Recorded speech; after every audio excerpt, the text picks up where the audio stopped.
footage you are seeing is unedited. The only addition is the voice of Jean-Pierre.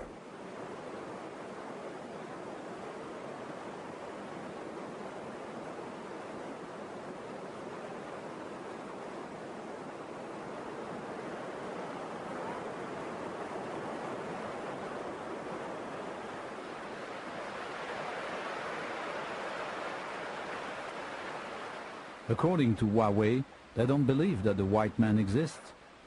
But if they do, that makes me one of the living dead.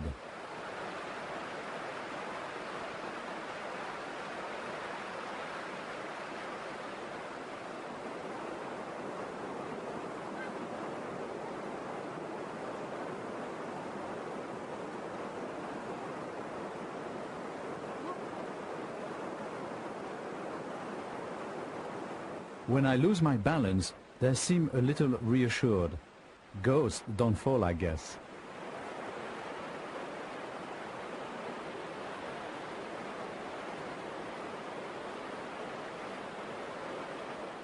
At this precise moment, I'm convinced that he's going to let loose his arrow. Maybe he wants to see if it will pass through my body or not.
They are both cheerful and frightened at the same time.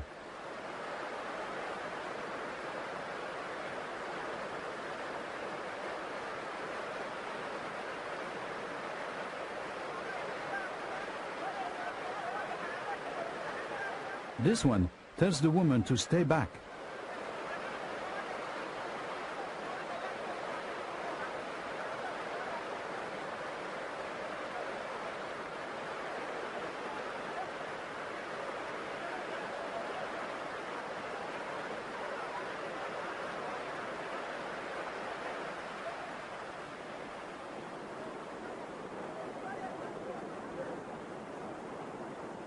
They look a little more determined this time. I wonder what it means.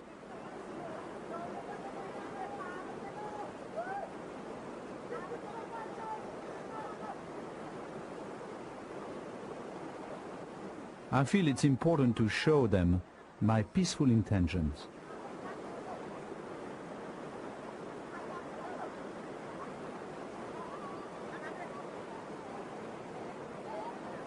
Michel, my assistant, has kept the remaining porters away from the scene, and Philip, the cameraman, is hiding about 60 feet behind me.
He sees Philippe, who must look like a strange creature with an eye of a camera instead of a human face.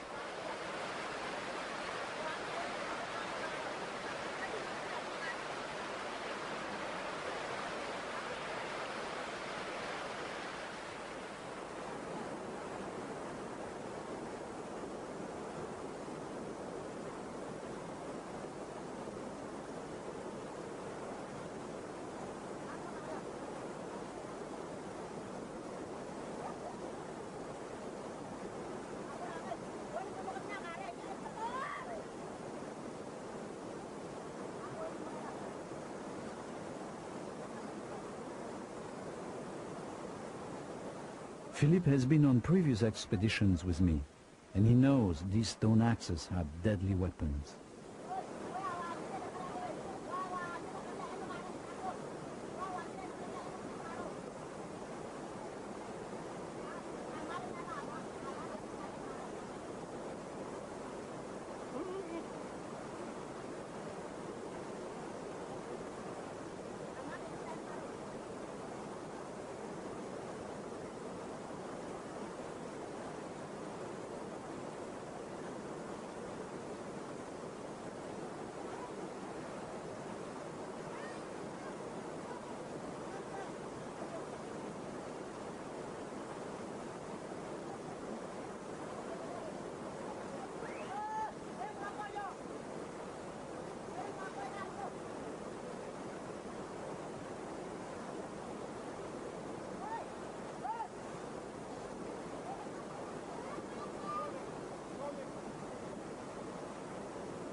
This one, for some reason, is terrified by my black bag. He tastes the salt that I brought as a gift.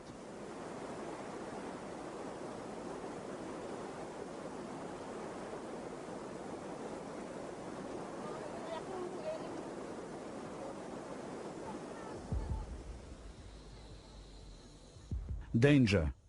His breathing is short, a sign of fear.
After the salt, I show him matches. He burns his hand, as if he can't believe this is real fire. This feels like a meeting in a time warp. Perhaps these Toulambi, with their wooden spears and stone axes, are the living ancestors of we, who have learned to fly without wings, talk with the stars, and destroy our own planet. It is not a case of once bitten, twice shy. The bravest warrior wants to know more about the gift of fire sticks from one of the living dead. But he discovers the phosphorus on the matches tastes awful.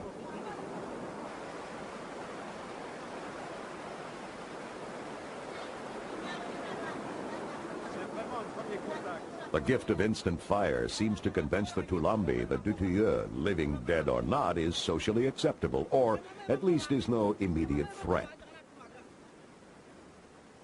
With what may be one of the oldest gestures of humankind, the right hand, the weapon hand, is offered in greeting.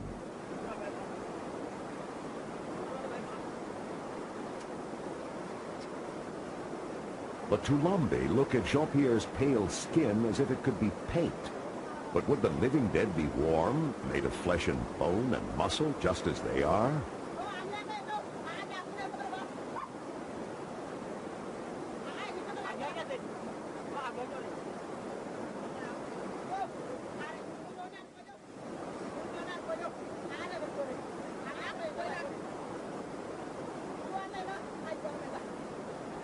It seems like the Toulambi have never seen a white man, and that they're finally prepared to believe their own eyes. The long, soft hair of the Caucasian is clearly another wonder of the world.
This debate leads to a final acceptance of Dutilleux, but the women remain suspicious.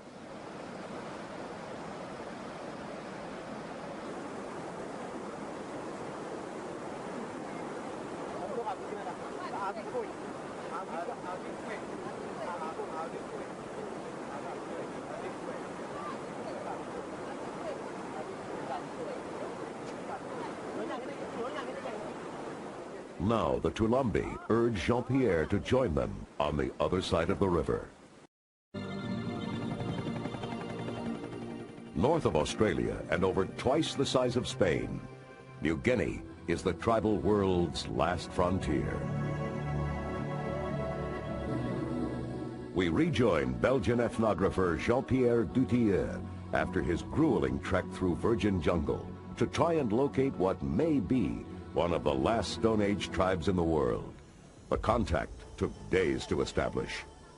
The Toulambis first believed white men were living dead, but they finally accepted Dutilleux into their midst.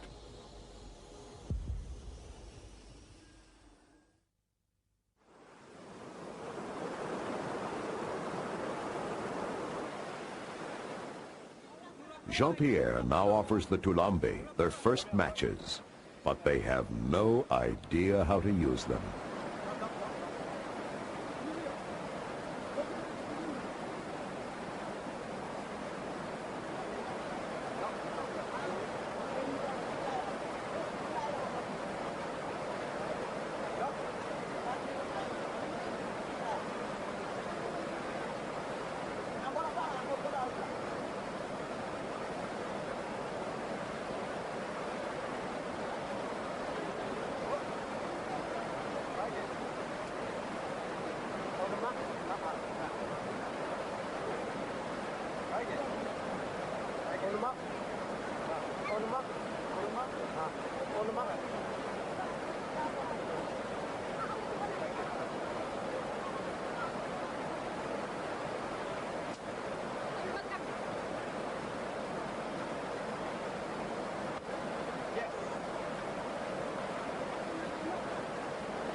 It is a good sign when the women and children are told it is safe to cross over.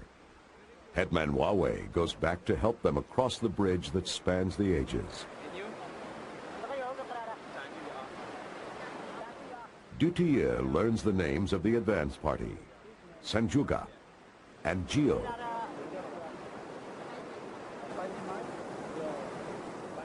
Nandamar, Nagaya,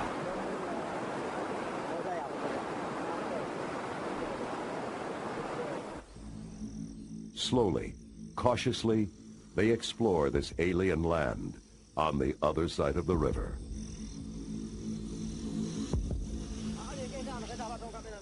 Following the example of explorers of centuries past, Dutier tries to win over the natives with a mirror.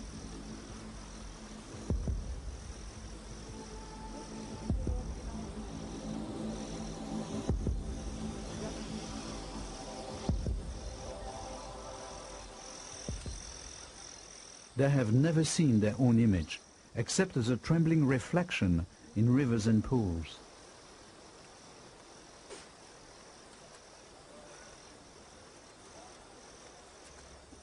Is it an evil eye? A trick of the living dead? Either way, it cannot be investigated without due caution.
And then a knife.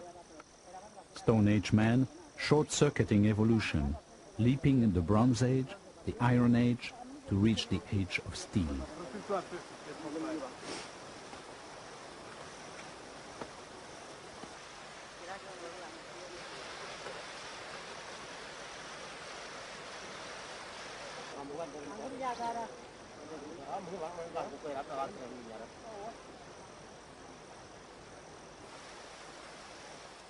The Toulambi remain weary, but decide to accept Jean-Pierre's hospitality.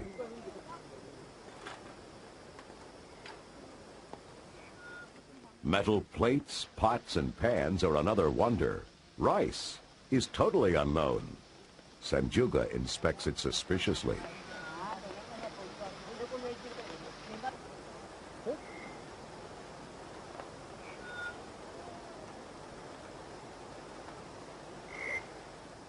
And Gio doesn't like the rice at all. But he changes his mind when I add salt. I'm concerned when Angio begins hitting his head. It turns out to be Toulambi body language for good. When Angio does it, it is a signal for the others to try the rice.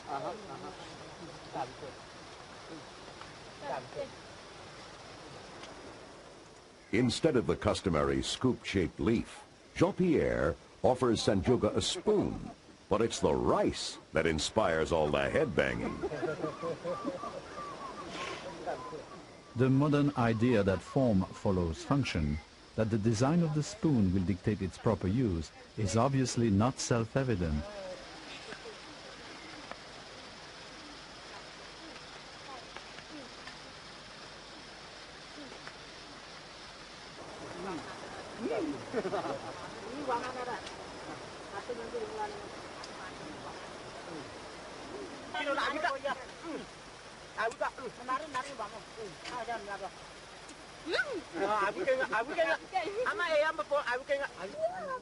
They soon forget the spoon and prefer to eat their usual way.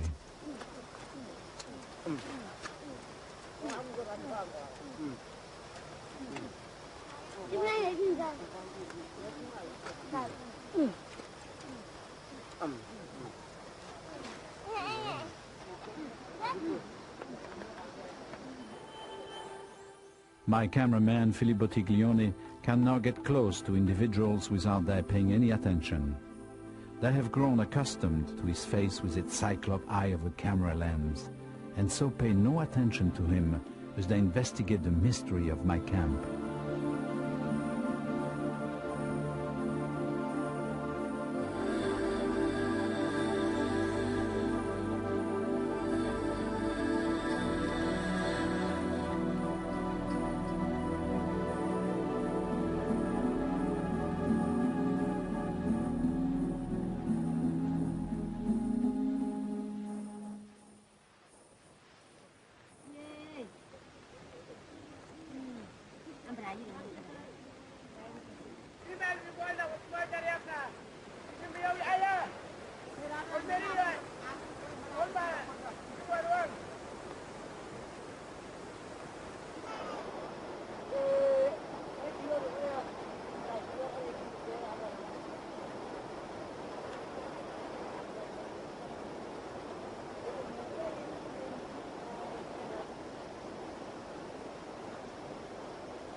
The Toulambi language sounds complex.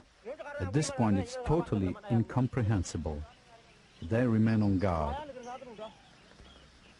I am reassured when Angu returns the gift of fire. His way is not quite as fast as a match, but is probably more reliable in the damp rainforest. It certainly makes lighting pipes easy. They seem to consume wild tobacco heavily. Nicotine may be the most common narcotic used by primitive societies. The first transatlantic tribes, found by Europeans, said that the white man gave them alcohol, but they got their revenge by giving him tobacco. As the light fades on this extraordinary day, the Toulambi fade into the forest. At first, Dutilleux fears that they have gone for good, but they camp nearby, where there are wonders yet to see.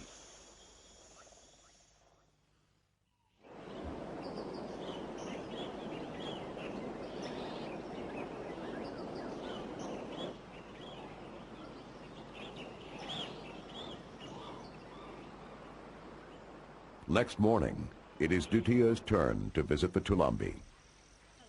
Despite his research, their culture and language remain unknown. Jean-Pierre has come to the conclusion that the Toulambi are just what they seem to be, the living ancestors of modern man. Yet, to be convinced, he has questions that need answers. They may have not seen matches or rice or plastic cups, but surely they've seen and heard planes fly by. Maybe they believe them to be chariots of the gods.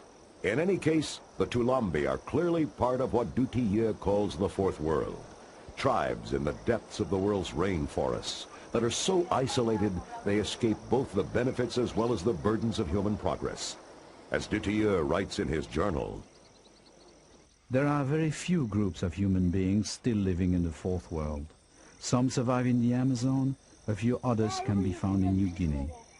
When the last ones are contacted and moved from the Stone Age into the modern world, from being free and masters of their own destiny, to being poor and at the lowest level of our Western society, it is a part of ourselves that will vanish forever.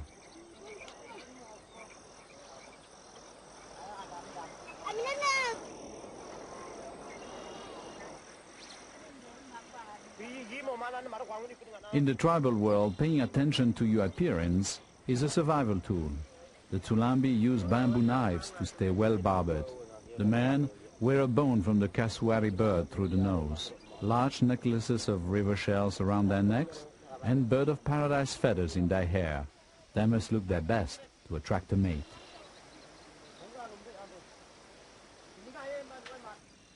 These people are hunters and gatherers.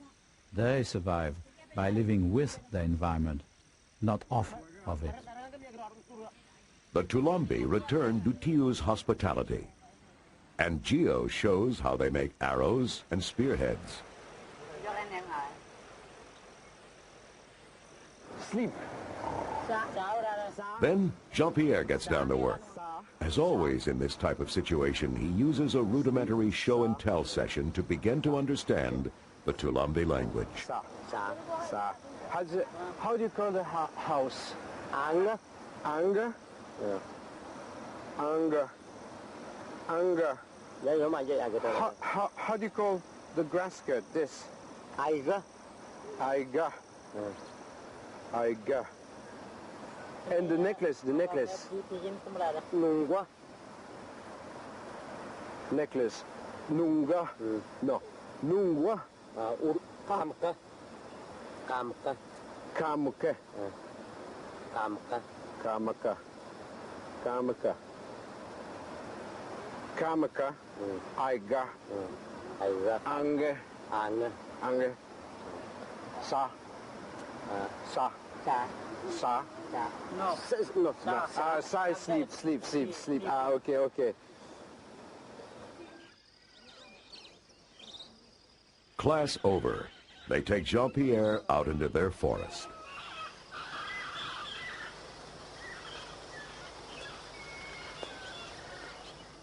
Their cloaks are made from bark. They serve as raincoats by day and blankets by night. The entire tribe, including the best behaved children that I have ever met, move in uncanny silence for fear of alerting the game. They know the migration trails of animals and the best time of year to find fish, the growing cycle of the palms, bamboo, wild fruits and the roots they rely on. They are always on the move. The rhythm of their lives is that of the jungle.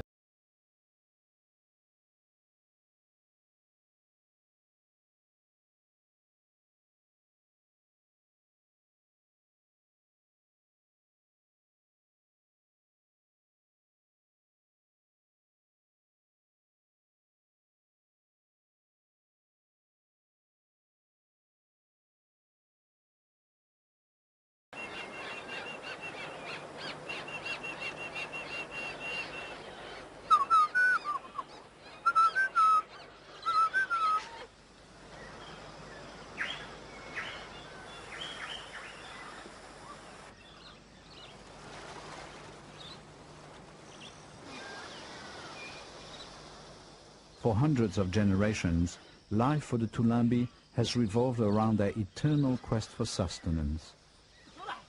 It gives them no time to create complex art or a written language, to develop science or conceive profound metaphysical philosophies.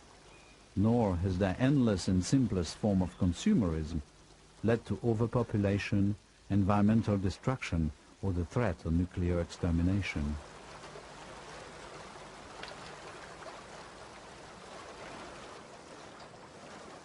They can at least still drink their rivers. But life is short for the Toulambi. They are stalked by diseases like malaria, long conquered by modern medicine. Yes, we can help them, but at what price? If the Toulambi are brought into the modern world, they will suffer the loss of their dignity and traditions to live out their days far below third world poverty levels. Jean-Pierre has lived this dilemma for 25 years. He believes it is inevitable that these last isolated tribes will be found. He also knows that it is better if they are found by people that care enough to fight on their behalf.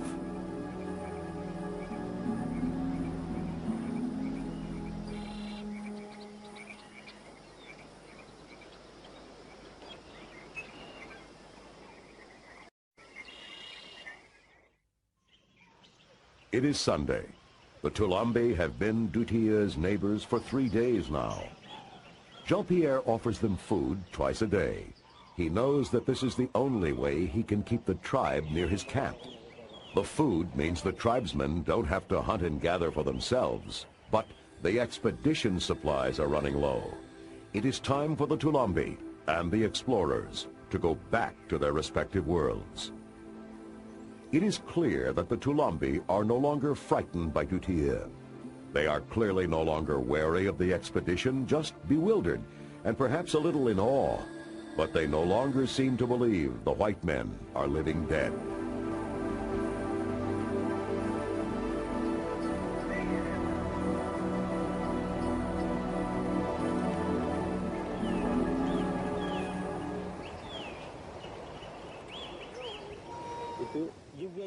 And Gio seems most eager to continue to communicate with Jean-Pierre, to show them how they live. Can I see the bag? Tu vois?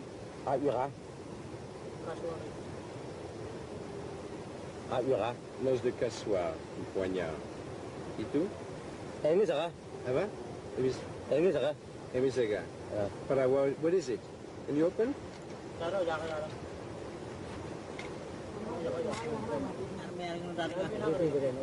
Les petits os, ils utilisent ça comme grattoir. Ah, si. Et tout? Pour enlever les épines. D'accord. Okay. With Huawei, an ally helping to interpret, Dutille puts this together. It is Angio's story. We are separate people. We have no contact with the outside world. The first outsider we met was Huawei from the Uya Uya tribe. We came here for medicine that Huawei told us about. We believe in the shaman, but it doesn't always work. We almost died, all of us. We are not strong enough to walk across the big mountains. I'm a human being. I was alone in my mother's belly, not with others like the pigs. My grandfather told me white men did not exist. Now I know they do. I met them. I will return to my forest and die over there. It is the end of my story.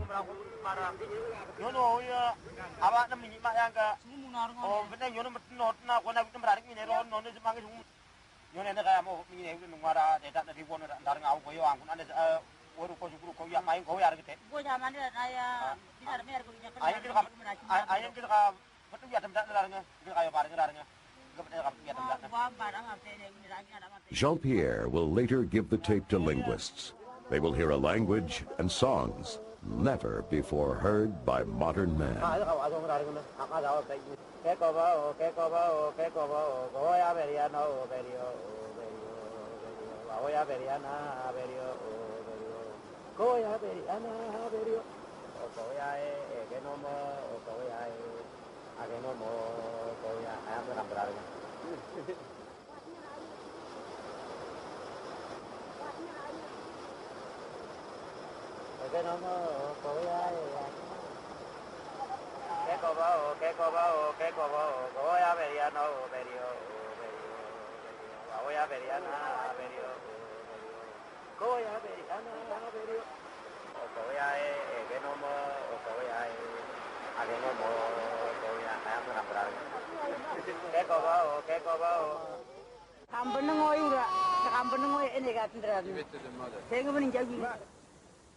Huawei's original promise to the Toulambi tribe is kept.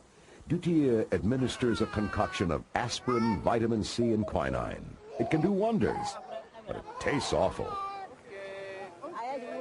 Assisting these people was the purpose of this expedition in the first place. Allah tries to explain how and when to take the pills to prevent malaria, the main killer in these highlands. We leave enough quinine and vitamins to last the Toulambi for 6 months. Hopefully, the Papuan government will continue to supply them after our departure.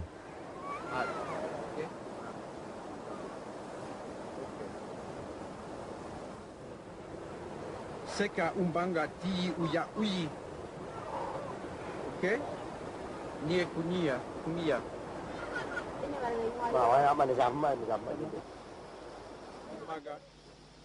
Dutia and his team spent 3 days with the Toulambi. They must return to their people, and it's time for the members of the expedition to do the same.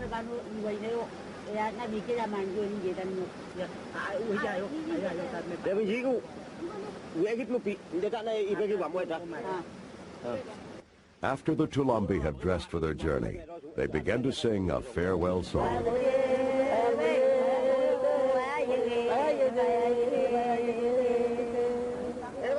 They lost their drums to their enemies, so they symbolically used their pipes.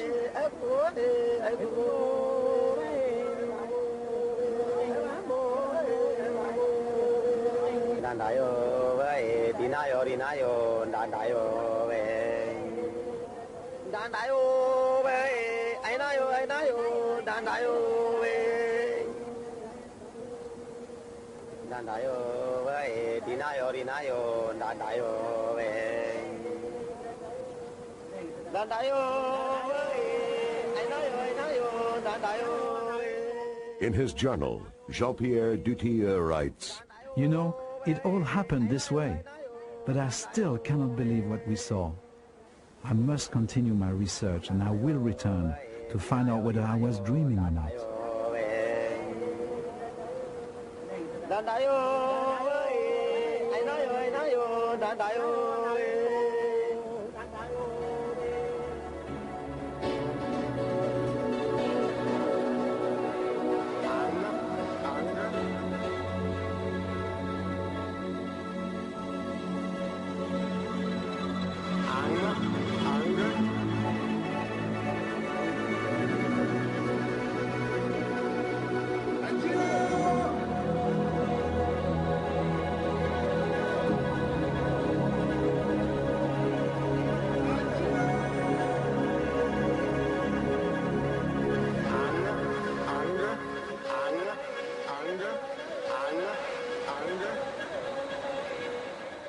Minutes later, the bridge across the ages was swept away.